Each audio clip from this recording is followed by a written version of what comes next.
Assalamualaikum warahmatullahi wabarakatuh. Perkenalkan, nama saya Anggi Nuril Isni Febrianti dengan NIM 2113041003 dari kelas 2A Pendidikan Biologi. Pada kesempatan kali ini, saya akan memaparkan materi terkait perbandingan RPP dan silabus dari kurikulum KTSP, kurikulum 2013, dan kurikulum Merdeka Belajar. Selamat menyaksikan.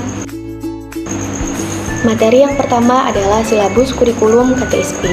Adapun komponen penyusun kurikulum KTSP adalah yang pertama standar kompetensi, kemudian yang kedua kompetensi dasar, yang ketiga materi pokok dan uraian materi, kemudian yang keempat kegiatan belajar, yang kelima indikator pencapaian kompetensi, kemudian yang keenam adalah penilaian, ketujuh adalah alokasi waktu, kemudian yang terakhir adalah sumber, bahan, atau alat pembelajaran. Kemudian silabus kurikulum 2013. Adapun penyusun komponen silabus 2013 adalah yang pertama identitas mata pelajaran, yang kedua identitas sekolah, yang ketiga kompetensi inti, yang keempat kompetensi dasar, kemudian yang kelima tema. Adapun yang keenam adalah materi pokok, yang ketujuh pembelajaran, yang kedelapan adalah penilaian, kemudian yang kesembilan adalah alokasi waktu, dan yang terakhir adalah sumber belajar. Selanjutnya adalah silabus dari kurikulum Merdeka Belajar. Adapun komponen penyusun dari silabus Merdeka Belajar adalah yang pertama adalah mata pelajaran, yang kedua ada elemen, yang ketiga adalah alur tujuan pembelajaran, kemudian yang keempat adalah materi, yang kelima berupa kegiatan pembelajaran, yang keenam yaitu penilaian, serta yang terakhir yaitu sumber belajar. Selanjutnya adalah persamaan dan perbedaan dari ketiga kurikulum. Adapun persamaannya adalah yang pertama, ketiga kurikulum memiliki komponen penyusun seperti penilaian dan sumber belajar. Kemudian yang kedua, ketiga komponen tersebut disusun oleh tenaga pendidik. Adapun perbedaannya, yang pertama, pada kurikulum KTSP menggunakan standar kompetensi, pada kurikulum 2013 menggunakan kompetensi inti, sedangkan pada kurikulum Merdeka Belajar menggunakan capaian pembelajaran. Selanjutnya adalah RPP dari kurikulum KTSP, mencakup komponen sebagai berikut.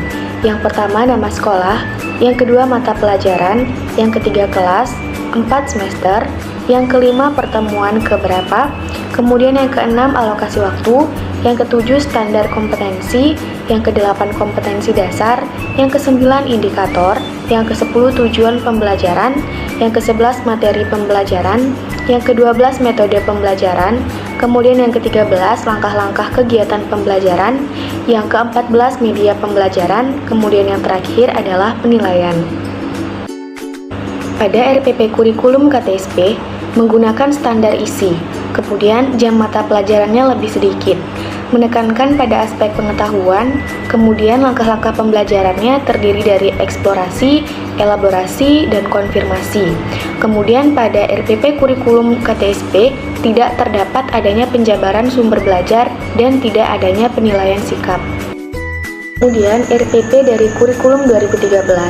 Adapun komponen penyusun RPP kurikulum 2013 adalah yang pertama identitas sekolah, yang kedua identitas mata pelajaran, yang ketiga materi pokok, yang keempat kelas atau semester, yang kelima alokasi waktu, kemudian yang keenam kompetensi inti, yang ketujuh kompetensi dasar, kemudian yang kedelapan adalah indikator, yang kesembilan berupa tujuan pembelajaran, yang kesepuluh berupa materi pembelajaran, yang ke-11 adalah langkah-langkah kegiatan dari pembelajaran, yang ke-12 adalah metode pembelajaran, kemudian yang ke-13 yaitu media atau alat atau sumber pembelajaran, dan yang terakhir berupa penilaian. Pada RPP kurikulum 2013 menggunakan kompetensi inti, kemudian jam mata pelajarannya lebih banyak, dan terdapat penekanan pada sikap spiritual, pengetahuan, dan keterampilan. Pada RPP kurikulum 2013 juga adanya proses pembelajaran di mana mencakup mengamati, menanya, mengumpulkan informasi, mengasosiasikan, dan mengomunikasikan. Kemudian terdapat pula penjelasan tentang sumber belajar dan terdapat poin-poin yang dijelaskan berupa tujuan, materi, metode, langkah-langkah kegiatan pembelajaran. Terdiri dari 3 penilaian, yaitu sikap spiritual, pengetahuan, dan keterampilan. Adapun RPP dari Kurikulum Merdeka Belajar. Komponen penyusun RPP Kurikulum Merdeka Belajar adalah yang pertama identitas sekolah, yang kedua identitas mata pelajaran, yang ketiga kelas atau semester, yang keempat alokasi waktu, yang kelima tujuan pembelajaran, yang keenam kompetensi dasar dan indikator pencapaian, yang ketujuh materi pembelajaran, yang kedelapan metode pembelajaran, yang kesembilan yaitu media pembelajaran, yang kesepuluh sumber belajar, yang kesebelas langkah-langkah pembelajaran, dan yang terakhir yaitu penilaian hasil pembelajaran. Pada RPP Kurikulum Merdeka Belajar, tujuan pembelajarannya dirumuskan oleh kompetensi dasar. Kemudian kompetensi dasar dan indikator pencapaian tergabung menjadi satu. Terdapat penekanan pada keterkaitan kompetensi dasar, materi pembelajaran, kegiatan pembelajaran, indikator pencapaian kompetensi, penilaian, dan sumber belajar dalam satu keutuhan. Kemudian terdapat langkah-langkah pembelajaran. Yang pertama, pendahuluan, yaitu berupa orientasi, apersepsi, dan motivasi. Kemudian yang kedua yaitu inti, terdiri dari aksi, reaksi, prediksi, dan solusi. Kemudian yang terakhir yaitu penutup. Selanjutnya adalah persamaan dari ketiga kurikulum. Pada RPP Kurikulum KTSP, Kurikulum 2013, dan Kurikulum Merdeka Belajar memiliki kesamaan pada komponen penyusun, yaitu pada materi pembelajaran, pada metode pembelajaran, langkah-langkah kegiatan pembelajaran, dan juga penilaian. Cukup sekian pemaparan materi yang dapat saya sampaikan. Mohon maaf apabila terdapat kesalahan dalam penyampaian. Terima kasih dan wassalamualaikum warahmatullahi wabarakatuh.